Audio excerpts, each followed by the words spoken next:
What's up, dogs and nuggets? Welcome back. NFL picks against the spread, week 10, with the Bark Dog 25, and Fitz Canada is here once again. What's up, Fitz? Special edition, week 10, God Bless America week, with President, Mr. President.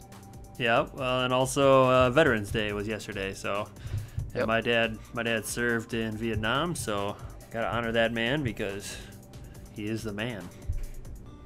Yep, Remembrance Day here in Canada and the Commonwealth. My dad went to Afghanistan, spent time in Africa, Sudan, Sierra Leone, peacekeeping missions. So, Oh, damn. respect for all the soldiers out there. Respect indeed. That is what more people need to give the military, that's for sure. Okay, well, let's get into this. So last week I was 9-4 win-loss, 7-5-1 versus the spread. Brings my total win-loss 72-60-2. So I'm actually gaining ground above 500 on the straight up, and I'm 57-73-4 versus the spread. Still got a lot of ground to make up there, but moving in the right direction. Fitz was also 7-5-1 against the spread, 62-68-4. So you got 5 games on me in the straight up department, against the spread department. The straight up department, though, you were 7-6. I was 70, and then 70-62-2. Overall, I'm in the lead by 2 games on you. And the coin dominating 37-34-3 against the spread. Way to go, coin. And it was also been sharp. Yeah, and it was also 7-5-1.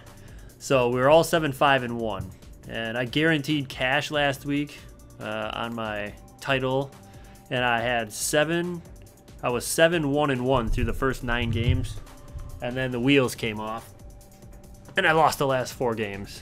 So, well, what do you Blame the do? Packers. Yes. Yeah, I'm blaming the Packers, I'm blaming Tennessee, and I'm blaming Seattle, because Seattle's point spread was 7, they won by 6. Even though Buffalo got screwed about 3,000 times. So, Yeah. What a crazy game. So, it is Friday night. No, it's Saturday night, not Friday night. And I did pick Cleveland to cover the spread and Baltimore to win. So, I am already down a game. The spread was 10 points, Fitz. Oh, I had Ravens winning and covering for sure. Yeah. I wasn't going to pick Cleveland in that game. Well, it was looking good, and then they took out Cody Kessler and put in McCown, and McCown just proceeded to throw pick after pick after pick. And that was questionable. He was just reading forums and stuff online. He seems to be coming under a lot of criticism from Browns fans, mostly to the point that he seems to be a bit too clever for his own good, like outsmarting himself, trying to be a bit too cute and fancy. Yeah, he did a lot of that with Cincinnati.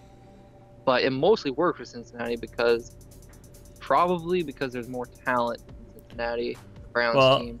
Yeah, and he was an offensive coordinator too, so. Offensive coordinator too, and the players have been, like, Cincinnati and Green Bay are the 2 teams with the most homegrown talent in the league. Most players that they draft. So they draft these players, they spend years in the system, they learn these things. Cleveland is kind of a hodgepodge of players from here, players from there, and then you get the new head coach, and those things they take time to really get down and work out the kinks. Well, they're going to be 0-16 this year, so they'll have the #1 pick, and they're going to have to start building fast because they look terrible. At this point, I think you go for best talent on the board. Forget about quarterback for now. Probably stick with Kessler next year. See what he can do. I feel like they're still going to go quarterback. Well, I don't know if there's anybody worth taking, but I guess we'll see. Oh boy, if I were a Browns fan, I would not want to go quarterback. Yeah, I know. It's where quarterbacks go to die, it seems. Yeah. But yeah, let's see what the coin figured here. Coin would have went Cleveland. I'm using a different coin from last week because we had so many heads. They're going to mix it up here a little bit. Broken. You need to get a special Donald Trump heads coin. Well, I got a JFK 1971 50-cent piece right here. So, oh, very nice. Little unique. All right, let's move on to the Sunday games. The first game, my Green Bay Packers favored by 2.5 points against the home Tennessee Titans. Tennessee looked pretty good last week, but like I said, Mariota turned it over too many times. 2 touchdowns by San Diego. Green Bay looked good the last 5 minutes of the game there, and then the other 55, it seems like they didn't even show up. It seems like Rodgers is the only one that wants to win. I hope he galvanized the team a little bit. I mean, a couple guys called out the team for having more energy, and fighting harder. So I'm going to take Green Bay in this one. I'm a homer, but I think Green Bay is the better team, and hopefully they can stop DeMarco Murray and make Mariota throw the ball, because he's going to throw some picks for sure. So I got Green Bay this week. I'm going to go Green Bay to win and cover 2. The biggest concern, I think, is Tennessee just running all over Green Bay and not being able to stop it. But I think, like you said, there's questions about effort and all that in Green Bay. So this is a big, we got to come together week for them. Big, big chance for the team to figure it out in this playoff stretch, because if they lose this game, you're almost ready to stick a fork in them in the surprisingly competitive NFC. So yeah, I think this is one that they feel that they have to win this one more so than Tennessee. Even if Tennessee loses this one, they can still win their division, because what looks like the best team currently, at least in the record, the Houston Texans. I think the Tennessee Titans are clearly a better team than the Texans. I don't think there's any question. Yeah, I agree with that. Yep. All right, and the coin. So I'm going to say Green Bay covers. All right, coin went Green Bay as well. Let's move on to another NFC North team that we were just talking about. Washington at home favored by 2.5 points against the visiting Minnesota Vikings. Now, Minnesota is really, the wheels are coming off. The defense is not playing that well. The offense is not playing that well. The offensive line is in shambles. They can't run the ball. Bradford just doesn't have time to throw the ball. And they're on the road again. And I think Washington, they're coming off a bye from last week. They're going to be ready. They're going to be healthy. Kirk Cousins has turned it on the last 3-4 weeks. They got a few wins in there. I think they're going to continue it at home. I think Washington is a dangerous team, and they got some serious weapons there. And that defense is a little bit better than people think. So I'm going to take Washington to cover the 2.5 points, even though Vegas is saying that Minnesota is a half-point better team. I just don't think they are. 3 straight losses is going to turn into 4. I've got to go with the Redskins here too. I said last week that this was my last chance for Minnesota, and they absolutely blew it. I'm done picking them against, competitive teams. Redskins are definitely a competitive team. Everything has gone wrong in Minnesota now. I got to go with the Redskins. They just look to be much better, much more ready. Like you said, they're coming off the bye. Kirk Cousins is playing much better than Bradford. He has more time. Yep. They actually have a running game. Washington. I think for them to lose, they'd have to have a lot of turnovers from the Minnesota defense, and I don't think that'll happen, especially coming off a bye. So, Redskins win and cover. All right, coin goes Minnesota. So the coin is all tails so far. I found the all tails coin apparently. But let's go to another NFC North team. Tampa Bay favored by a point at home against the Chicago Bears. Now Chicago, I think, was off last week as well, but they had a big win against Minnesota on Monday night there. It looked like Minnesota going into the game was just going to trounce them. And Jay Cutler stood strong. He made good throws. He managed the game, and they won. Tampa Bay is a turnover machine. They just looked terrible against Atlanta last week. They just got blown out. I know they were a preseason pick for you for making the playoffs, but I'm going to have to go against Tampa Bay again here. They just don't play well at home. Winston is just not there.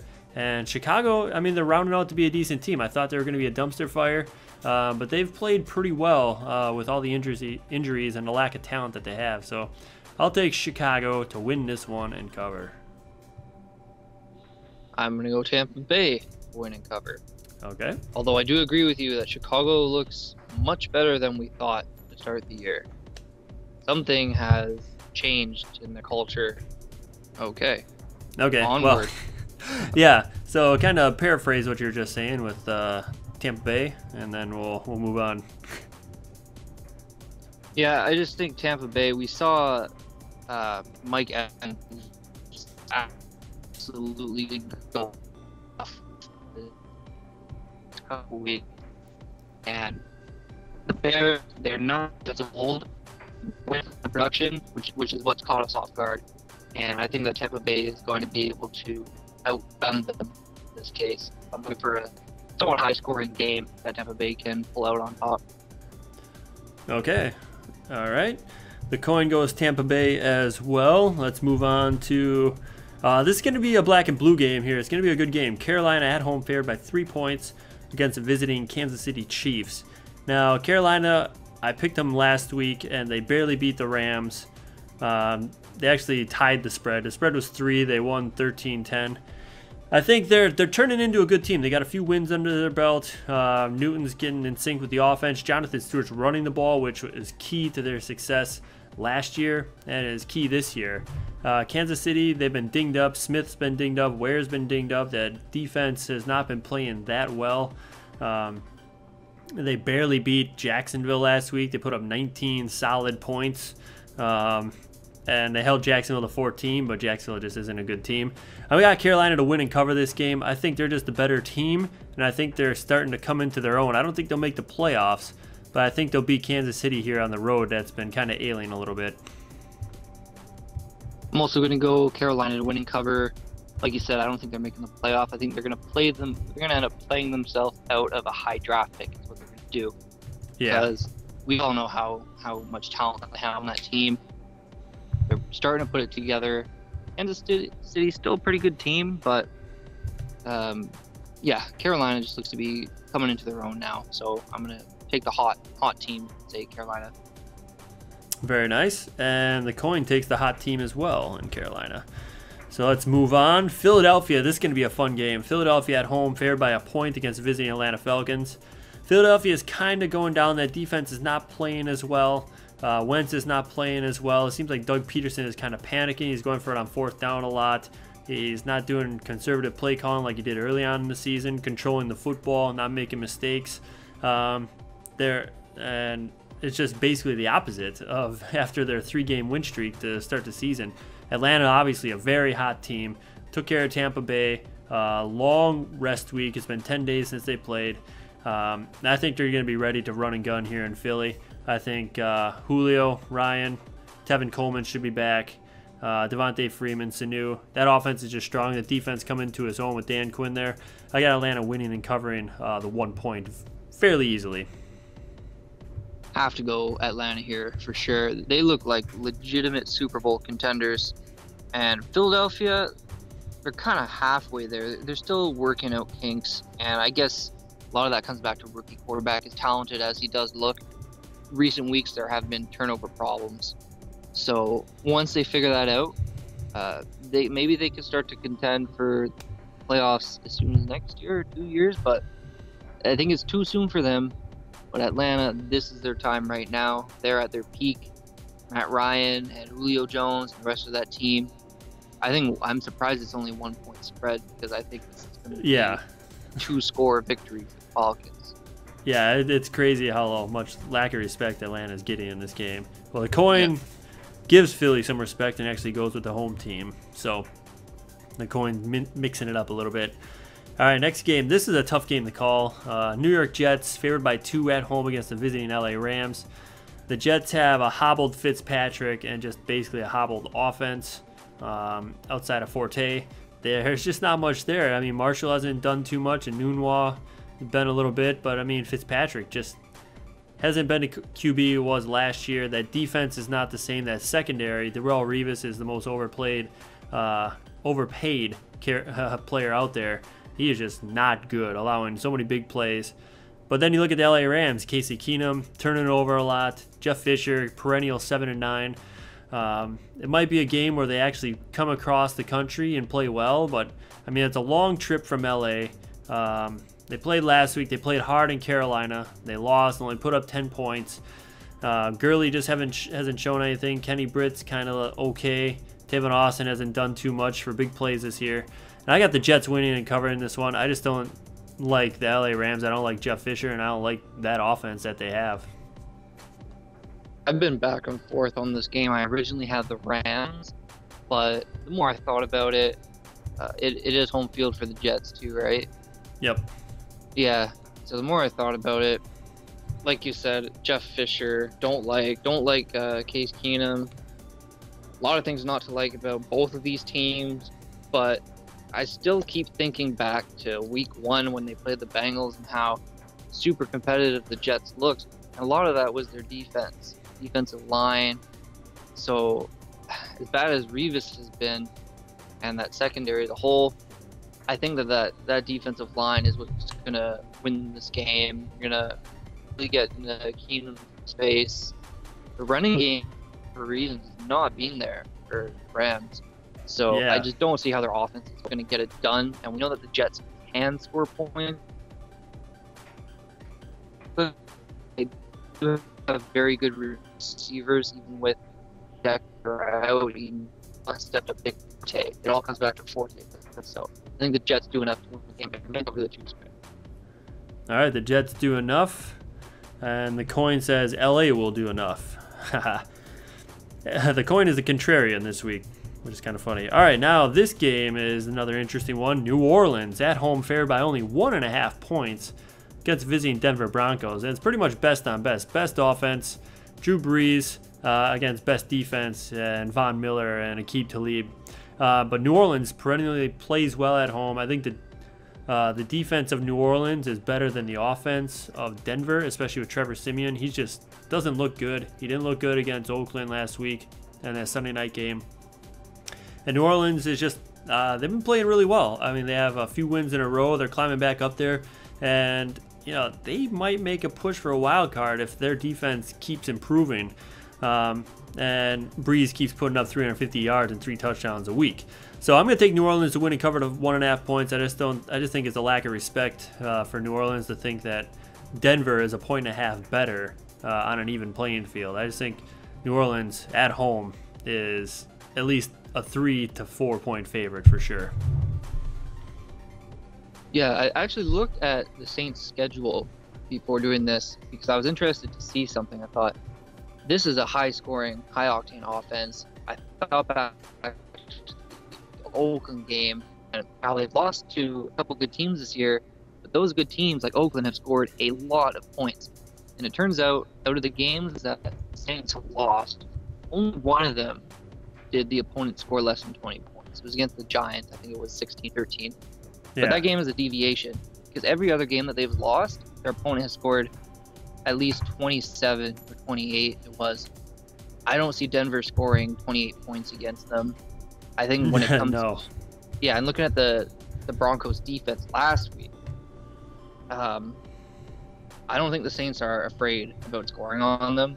And if it comes to a shootout, I'm not even sure that this will be close. They're really hoping for their defense to find an answer against Drew Brees, but I don't think that the Broncos offense is going to be putting up 28 points. No. So I'm going to go with the Saints to win and cover this game. All right, coin goes Denver. And yeah, I mean, the Saints have a sound running game. They've gotten basically 300 yards in the last 2 weeks. So Hightowers looked very good. Yep, and we saw what Latavius Murray did against the Denver front line. So yeah, doesn't look good for them. But let's go on to the next game. Jacksonville at home, underdogs to the Houston Texans by 1.5. I've given up on Jacksonville. I thought they were going to be a better team this year. I mean, Blake Bortles has regressed. Allen Robinson has regressed. Chris Ivory was the lone bright spot last week. He got like 100 yards. Didn't score a touchdown, though. Houston coming off a bye. Brock Osweiler. I think DeAndre Hopkins finally has a big game this week. I think they're going to throw all over Jacksonville. I think they're going to run the score up on them. I think Houston's actually going to put up 28-31 points. Jacksonville put up 20. And Houston will win and cover this game fairly easily this week. I'm going to say Houston wins. Jacksonville covers. What covers the 1.5 points? Oh, it's 1.5. It's 1.5. Oh, in that case, Houston's favored one wins and covers. Okay, I was like, wow, that's a bold strat, Cot. Yeah. Wow, I'm surprised it's only 1.5 though. Jeez. Right, I, right. I really don't think Houston's that good, but I think at this point we know that Jacksonville's that bad. So that's really all there is to this game. This division is coming down to now a 3-horse race with the Colts with the impressive win over the Packers last week. Yep. Still think the Titans are the best team though. I think so too. And the coin goes Jacksonville. Coin is going contrarian once again. All right, let's go on to the next game. San Diego at home fair by 3.5 points against visiting Miami Dolphins. Now, Jay Ajayi is about 550 yards the last 3 games. But I can't overlook San Diego. Their defense is showing up. Joey Bosa is big. They had 2 touchdowns on defense last week. Phillip Rivers is good. I mean, they put up 43 points, which is very impressive against the Tennessee defense. And Miami's been looking good, but now they got to go on the road. They got to go cross country. They played a tough game last week against the Jets. Barely won. The only reason they won was because of that kickoff return, or the kickoff or punt return for a touchdown. And they had to hang on there at the end. So I'm going to take San Diego to win and cover. I just think Miami going across country. I don't think Jay Ajayi is going to put up 150 yards this week because that's what they need him to do to actually win. So San Diego cuts down Jay Ajayi, makes Tannehill try and beat him, which he won't. So I got the Chargers winning and covering this week. I agree with the Chargers winning and covering, but Ajayi is a scary man. He is running all over everybody. Yep. But all respect in the world to Joey Bosa. He's been an absolute revelation for that defense. He's looking like an animal. And we all know that the offense can produce. Miami defense, I don't think it's as good as San Diego's. So if San Diego's better on both sides of the ball, I think they have to win this game and cover. I agree. Coin actually goes along with us. Hey, did you see our league? I lost by 0.1 points last week. Did you see that? I didn't see that, but that's funny. Speaking of our league, 1 yard. 0.1 and wow. And I lost by 1.5. It was a pretty crazy finish because I was down by like over 30, I think, going into the Monday night game, and I had Jimmy Graham and the Seahawks defense. I ended up 1.5 short. But to make matters really annoying is I have Matt Ryan on my team. I had him in my starting lineup, of course. Yeah. But one of the guys in our league who told me that he was too busy and couldn't really manage his team, I was showing him at work one night. I was like, look, this is how you take a player from your bench starting lineup. That's all you have to do.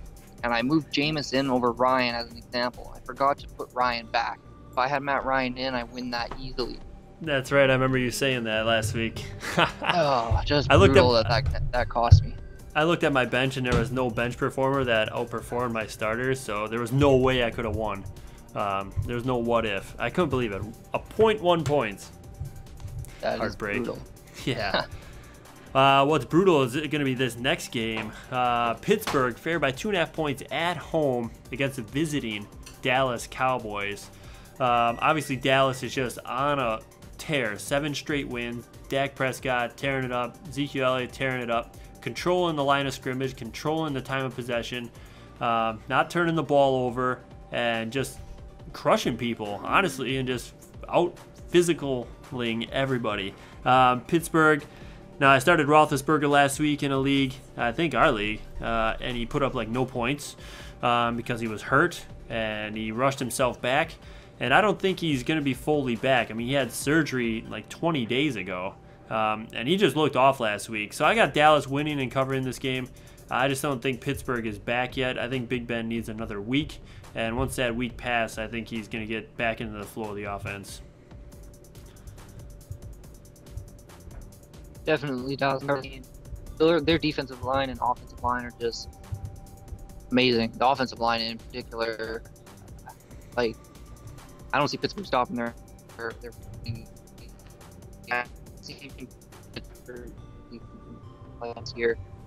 They're okay, and Dallas' running game is great, like borderline all-time great. That's how good they've been this year. I mean, yeah. And if Pittsburgh loses this game, very interesting division. I've been saying this for weeks now. It looked like early in the season Pittsburgh's going to run away with it. Now if they lose this, they're what, 4-5 if they lose. Cincinnati, if they win, which we'll talk about maybe next, they'll be, I think, above them, like 4-4-1. It's better than 4-5. And then you got Baltimore. Yeah. It's going to win this division. Yeah, it's going to be an interesting finish for sure. Baltimore has a very favorable schedule coming down the stretch, but they still do have to play Cincinnati twice, or at least once. They got to play Pittsburgh again, so it's going to be interesting for sure. Let's see what the coin says. Where did I put the coin? Coins. Oh, there's the coin. Coin goes Pittsburgh. Contrarian coin once again. Okay, well, let's move on to this next game. We don't have to spend too much time on it, I don't think. The spread is a lot, but it's also the San Francisco 49ers visiting the Arizona Cardinals. And Arizona coming off a bye. They had 2 weeks to prepare. San Francisco just got walloped again last week by New Orleans at home. It's 13.5 points Arizona's favored by, and I feel very comfortable that Arizona can cover this game. I feel like they're going to win by 24 points. It's going to be a 38-14 bludgeoning, and David Johnson is going to tear it up, and Carson Palmer is going to have a good game. Hopefully Fitz has a good game, and that defense is going to have a good game against San Francisco and Colin Kaepernick. Yeah, I'm going to go with Arizona too. Really happy I have David Johnson on the fantasy team. Yeah. Carson Palmer has not been that special this year. I think if they didn't have David Johnson, I'm not sure that that's a very good team. I agree.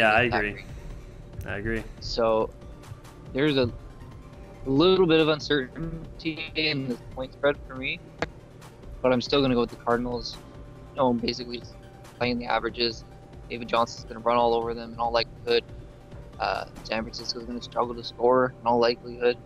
So I think 14-point spread isn't much to worry about in this case. I agree, and the coin agrees too. Coin goes Arizona. Let's move on to the Sunday night game, and this is going to be a tough game. But it's New England favored by 7.5 points against visiting Seattle Seahawks. Now, Seattle has played a lot of tough physical games. I mean, I can't believe how many lucky calls go for Seattle in Seattle. I mean, last week, what Sherman did to Carpenter, and then the ref standing over the ball, getting a delay of game. Sherman just basically manhandling the guy in the end zone on the last play.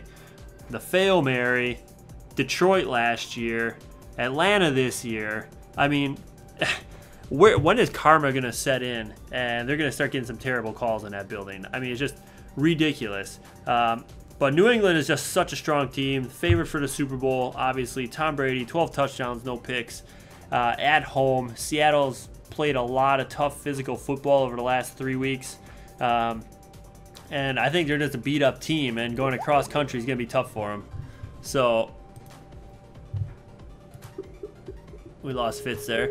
But New England is going to win and cover this game for sure. Fitz, you there?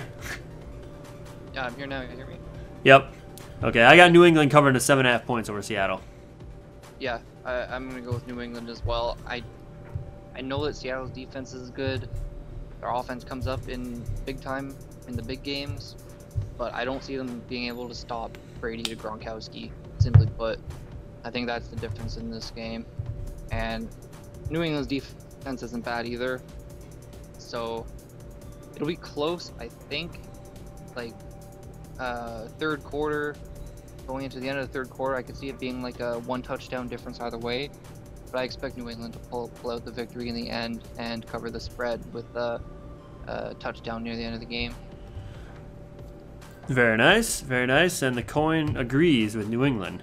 Let's go to the Monday night game. So it's going to be an interesting game. We got the Giants favored by 2.5 points against the visiting Cincinnati Bengals. Now, Cincinnati had off last week, 2 weeks off, but they were in London the week before, I think. No, 3 weeks ago they were in London, because I think it was the Giants in London. No, it was Cincy. They're coming off that tie against Washington 2 weeks ago. So the Giants, they're playing some decent ball.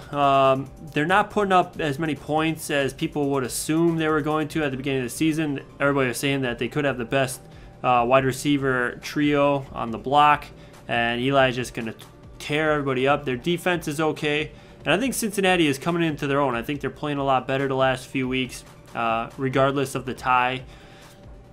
If Andy Dalton didn't fumble on a 3rd and 1 sneak at the 50-yard line in overtime, Cincinnati would have won that game. They would have went 15 more yards, and they would have kicked the field goal for sure. So I think I got to go with the homer call. I think Cincinnati's just an all-around better team than the New York Giants right now. So I got Cincinnati to win and cover this game, sending the Giants packing. That Andy Dalton fumble was just one example of the just multitude of disastrous plays by both teams. Missed field goals everywhere. It was bad. Turnovers. Nobody deserved to win that game, so it was really appropriate that it ended in a tie. Yep, that's a good honestly, statement. both teams were just trying their hardest to not win, it seemed. But in spite of that, like you said, they do look to be coming into their own. We've already seen the impact that Tyler Eifert has. What a great threat to have in the red zone. And I think that the offense is finally going to be able to do enough to win the game. Not tie, but win a game. But the only thing that does worry me is the Bengals defense has looked bad all year. And I think we're over the halfway point in the season. It's time to stop saying they look bad and start to just say that they are bad. They're bad. I'm not sure why, because a lot of these guys have been here for years. I guess it's maybe some coordinator issues. I don't know. I just think the Bengals haven't had too many leads, unfortunately, either. No, they haven't. Thank goodness, though, that Dalton is as good as he is, because I think they could be a disaster this year if he weren't. The running game hasn't been there in all games either. So AJ Green, Andy Dalton has been huge, and I think it's going to be huge again this week. That's how they win this game and cover. Very nice. The coin goes Giants. So the coin is very yeah. excuse me. The coin is very contrarian.